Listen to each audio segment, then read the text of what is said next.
Hello and happy Monday. Welcome to DadPooL's Discussions. I am your host, the one and only DadPooL. Today is day 16 of DadPooLoWeen. Oh my, 16 days.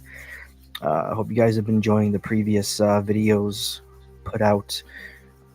We got some good ones coming up the last half of this month, so be sure to subscribe and follow and make sure that notification bell is on to catch those videos when they're released. Today, like I said, is the 16th day, and the movie that we're going to be talking about came out in 2017, February 24th, 2017, and that's the movie Get Out by Jordan Peele. Whew, this movie, not only is it's not just a staple to watch during like October. You can watch this at any time of the year and it works. Where this is not so much considered a horror movie in the sense of the true definition,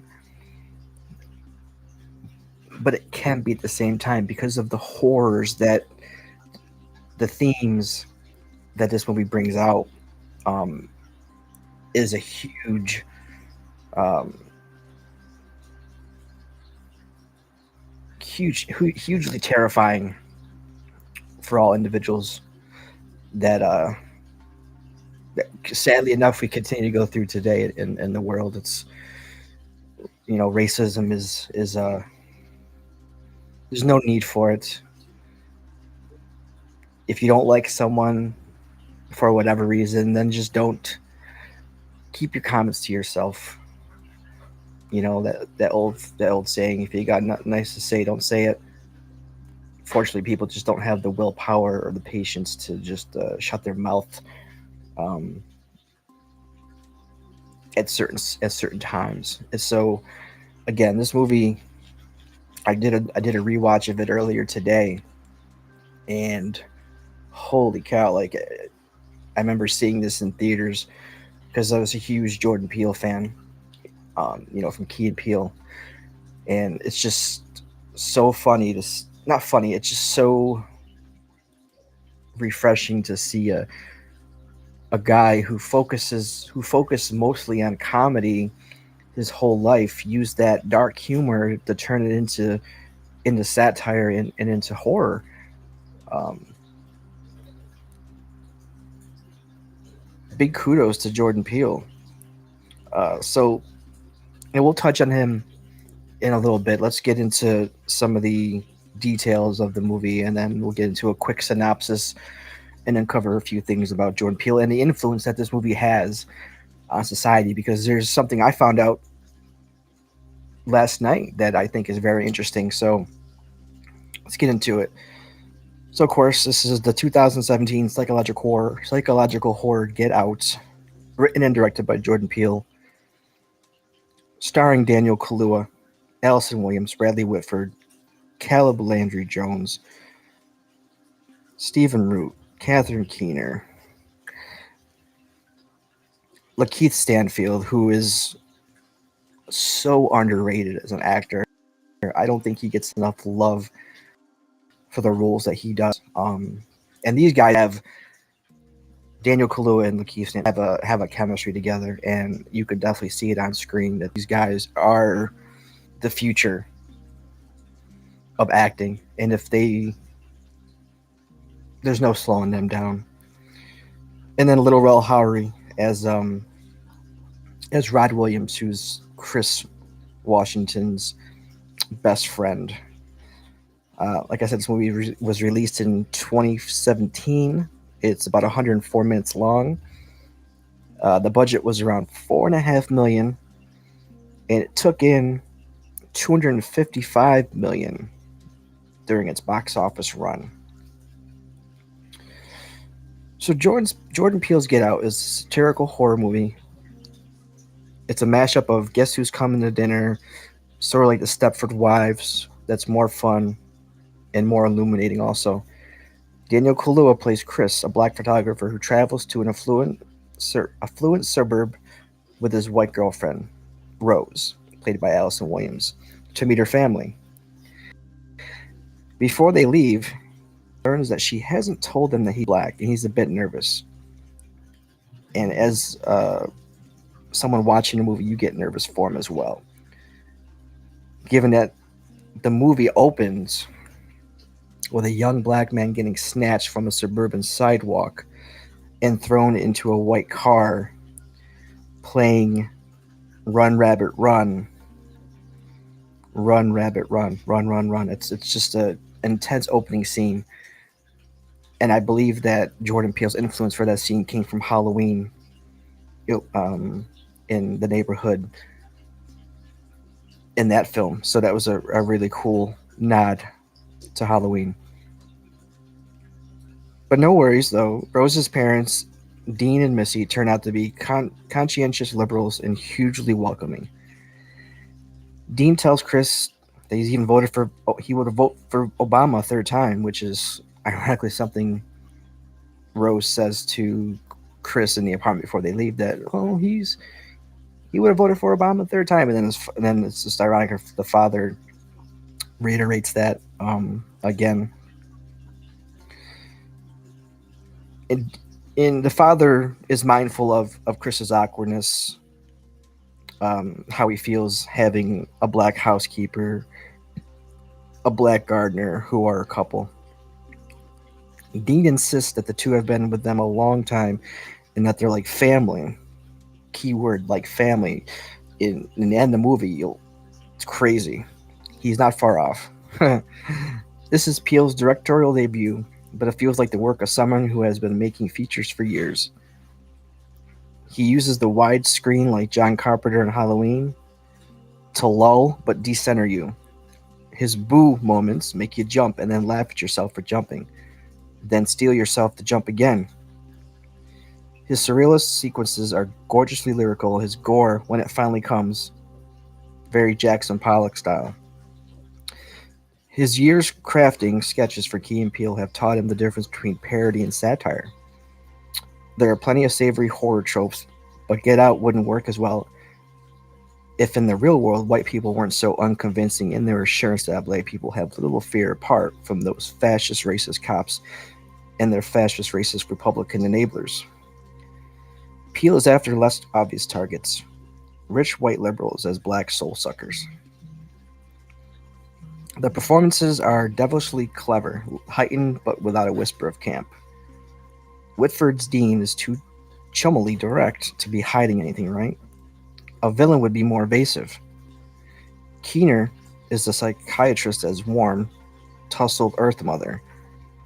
Should Chris fear the way she gets into his head, into the feelings he has about his own mom, killed in a hit-and-run accident so many years before, or welcome her attempt to get him to confront his repressed guilt?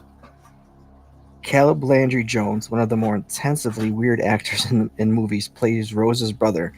You might remember he was in X-Men First Class. I believe he was Banshee. I just never liked him. He looks like Travis Kelce now. I don't know. The mustache just screams weirdo. But he can't seem to control his competitive instinct and always wants to start some kind of street fight. The vivaciously pretty Williams makes Rose the biggest mystery. She picks up on the strange, threatening vibes in the house and lets Chris know he's not imagining anything. A true conspirator would assure him that everything is okay. But she's in there helping him sort out what's real and what's imagined. She really cares. Kaluuya is a perfect hero for a movie like this. Chris registers on some kind of level that he's a character in a horror movie. He can't believe how bizarre these people are behaving, but the dislocation is deeper and more disabling. Little Rel Howery is Chris's boisterous TSA agent friend who tells him not to go into suburban white people's houses, which is a twist on white people telling innocent girls not to walk down dark urban streets. Get Out is a ludicrous paranoid fantasy, but that doesn't mean it's not alive in the unconscious. Having it out there is so delightful. It's a form of us laugh at it together. And maybe later we've even thought it over. This movie just starts out intense, like I said, with the opening scene when Lakeith's character gets kidnapped. To just you get a sense of Rose in the beginning of the movie. She's just, her verbal cues, like it just seems off. And it's once Chris gets hypnotized is when things start going crazy. And it's just crazy to think that at the tap of a spoon or a stir, that's all it took for him to get hypnotized. And then you find out the devilish plan that they had a secret auction of who is going to purchase Chris, and you don't know what they're doing until the end. But you know they're having some sort of auction of who's going to succeed and win, because you see Lakeith's character is with an older white woman, and you see the gardener and the housekeeper. They're kind of off as well. So you know there's something strange going on in that family. And the guy that talks to Chris and is kind of is like, I know your work, you're great. I wish I could see it though, but I'm blind. I wish I could see it through your eyes. It's kind of a subtle hint to what could happen later in the movie. So after the auction, the guy wins the auction. Chris is subdued. He's hypnotized and he falls right out. The brother locks him into the basement where he's strapped in. Appears on, there's a television in the room, and then there's the grandparents of Rose, the father of Dean, comes on, starts talking about coagula and what the real meaning of their family is and what they've been doing. And then the guy that's about to get Chris's attributes comes on and just explains to him explains to Chris the different phases. It's a real tense, on the edge of your seat moment. The whole time we don't know that Chris has outsmarted this family. So then on the screen again, it comes the coffee cup, and he appears to be put out. So then, meanwhile, it pans to the father, and he's in his surgical prep room. He's got the guy prepped. He's getting ready to operate. The son goes down to get Chris, and Chris has outsmarted him. Like I said, he plugged his ears with some cotton that he was ripping from the chair, and we see the shreds in the chair, but you don't pick that up immediately. So he assumingly knocks the brother out with I think it's a bocce ball or something. He goes to escape. He kills in that time he kills the father. He kills the mother. Kills the brother, because the brother comes back to life as he's trying to get out the door, and he literally stomps his head out, and you could just see his will to survive. And Chris is just so strong that he's willing to do anything and everything to get out of that house. If it means he has to kill people, then that's what he has to do to survive. And you don't blame him. You feel for him. And then he goes to the car. He's about ready to take off. And then you see Rose come out on the porch. She's got a shotgun. She's shooting at Chris in the car. And then Chris accidentally hits the maid. He's doing that thing that we all, that the trope. He's like, oh, do I get out of the car? Do I go? Do I get out of the car? Or do I just keep going? Do I check on her? And he's like, damn it. He gets out of the car. He checks on her, puts her in the car. And then all of a sudden is when you realize when Rose whispers, grandma or something like that, that she awakens in the car, and you could see like the wig fall up, and you could see the surgical line on her head.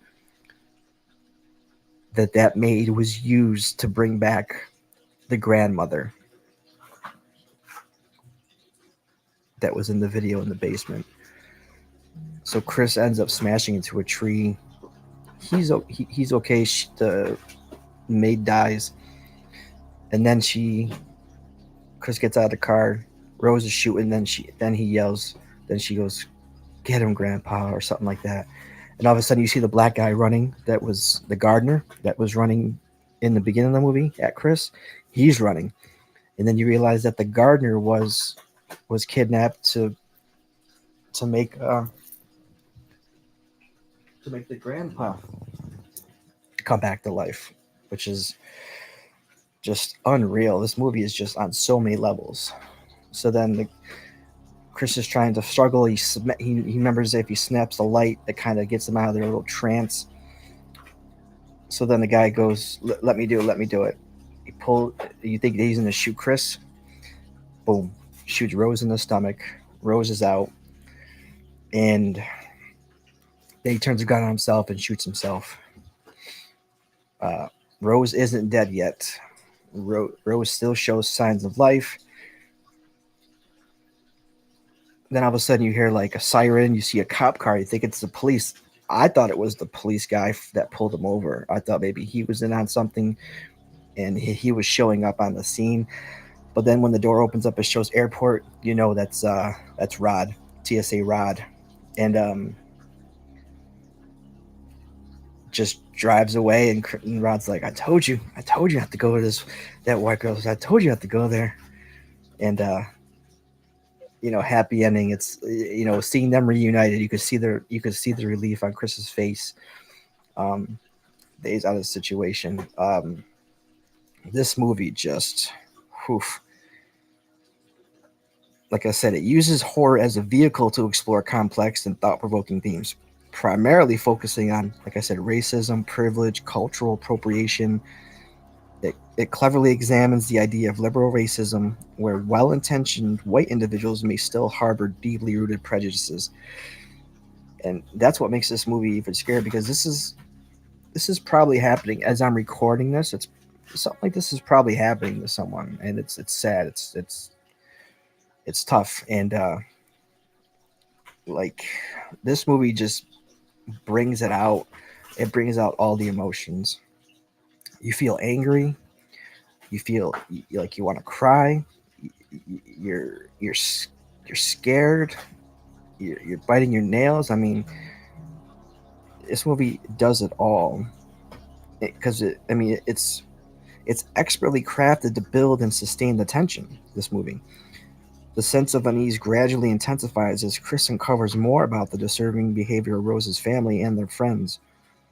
The pacing of the film is perfect. It's enough to get that tension built up, and then that tension builds again, and then it's perfectly done throughout the film. It's funny. Get Out. The title of the film is based on. Jordan Peele said he wanted to title it because it's something that an African American person would say if they're in that if they're watching a horror movie. They would yell to the screen, "Get out of there!" So it's a perfect title for a movie. So yeah, just the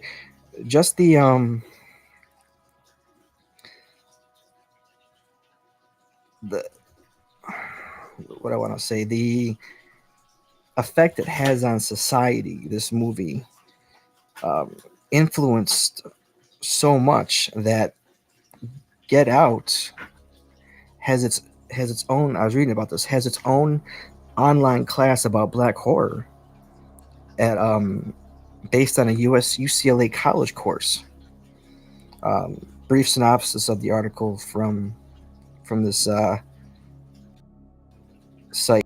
It says Jordan Peele's Oscar-nominated film Get Out now has its own webinar. It's called The Second Place: Racism, Survival, and Black Horror Aesthetic.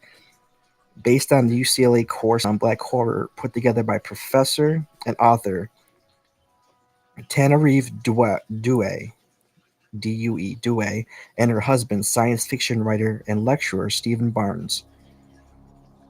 So Dewey and Barnes' 6-week online courses that discusses the works, some films that include 1972's Blackula, Toni Morrison's Beloved, and the 1968 zombie film Night of the Living Dead, which Peele named as one of his biggest influences.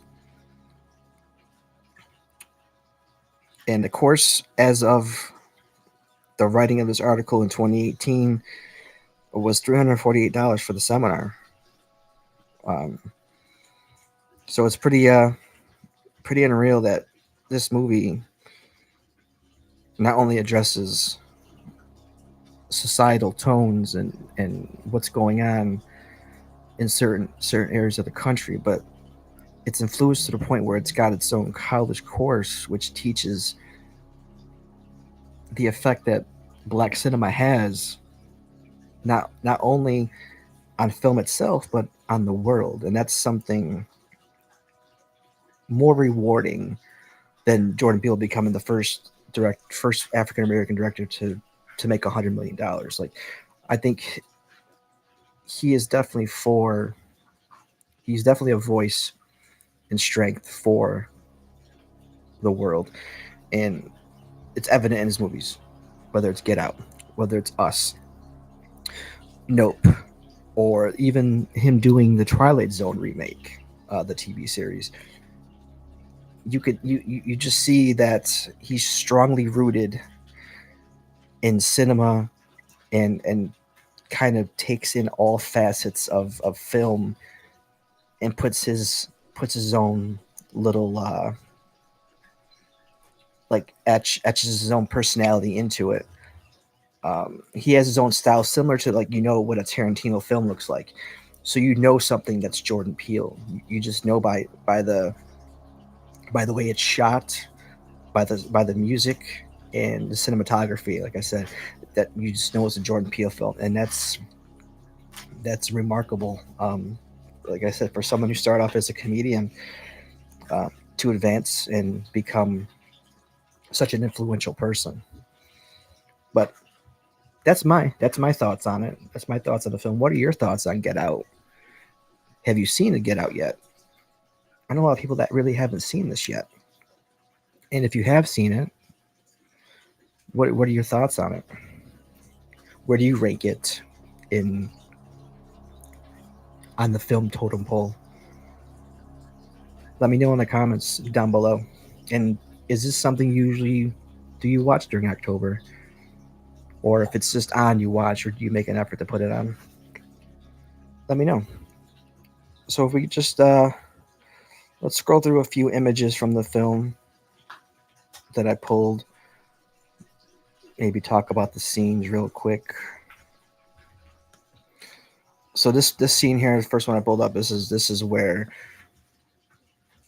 Chris kind of knows some weird shit's going on, and he wants to get out of there. You see in the frame, you see Rose, you see the brother, but the parents are off to the side, off to Chris's left, and he's asking for the keys, and she's saying, what keys, and she's you just know she's something weird's going on. And then she goes, and she pulls out these keys. I can't give you these keys. It's just, that's when she's like, man, my girl's turning on me now. Like, what am I gonna do?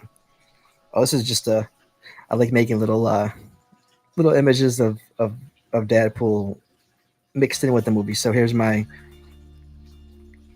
is the face I'm making. It's similar to Jordan Peele on the cover.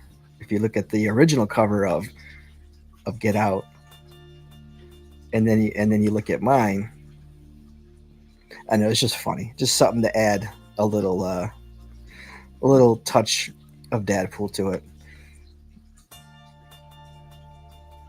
So now here's that scene from the other point of view with the parents, and she's holding the cup, and this is just before he goes out, and the brother goes, "You see the way that fucker fell?" Like, it was just like unreal. Nope, not for me.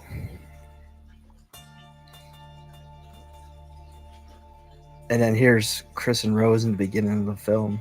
This is when they get pulled over and the cop is asking him questions. That was a pretty fucked up scene as well. I'm not going to go into that in much more detail. You guys know it's pretty fucked up. And then this is at the party when Chris is talking to Lakeith Stanfield's character. You just get a sense that there's just something not right. And then when you see him again after the fact that he got abducted in the beginning of the film, you're like, is that the same character? What's going on here? So that's when your mind starts to think that there's something not right, and it eventually all adds up at the end. And then this iconic scene from the movie, which is Chris and his reaction to being hypnotized and being shown things and going through that sunken place and having bad memories of his mom and how she passed and all that. So yeah, this movie, like I said, touches on so many levels. But yeah, so this is like I said, this is day 16. We talked about the movie Get Out. Again, like, follow, subscribe, turn them notifications on to see when new content is coming out, when the next video will be out. So I have day 17 tomorrow. If you go follow me on my TikTok, which the link is in the description, you can get an advanced notice of what that video will be tomorrow. So make sure you go follow that. Follow the TikTok. New show to be debuting in a couple weeks. It's under DadPooL's Discussions. It's called Horror Then and Now. And the first video will be comparing Hellraiser 87 versus Hellraiser of 2022. We're going to be comparing and contrasting the original horror movie to the remake reboot version of the movie. So it should be pretty interesting. It's a pretty hot debated topic, and I hope that you guys will tune in and either want to come on and discuss it. If these are some of your favorite movies, you want to come in and let me know what your thoughts on either one of these movies are, and how movies, maybe some movies shouldn't be remade, or maybe some movies should be remade. Let me know in the comments. I'll be glad to get you on. Yeah, as long as you have access to a camera or a microphone, you don't even need to be on camera. You just use your phone. I'll send you a link. We'll join up and we'll talk about the movies. And then last but not least, starting December 1st, I'm going to be doing 25 days of Christmas horror, where each day in December I'll be doing like I'm doing for October. I'll be reviewing a holiday slasher, dark themed, Christmas movie. So be on the lookout for that. That's going to be a lot of fun. There's going to be some movies that are first time watches for me. I have the list already, and I can't wait to check them out.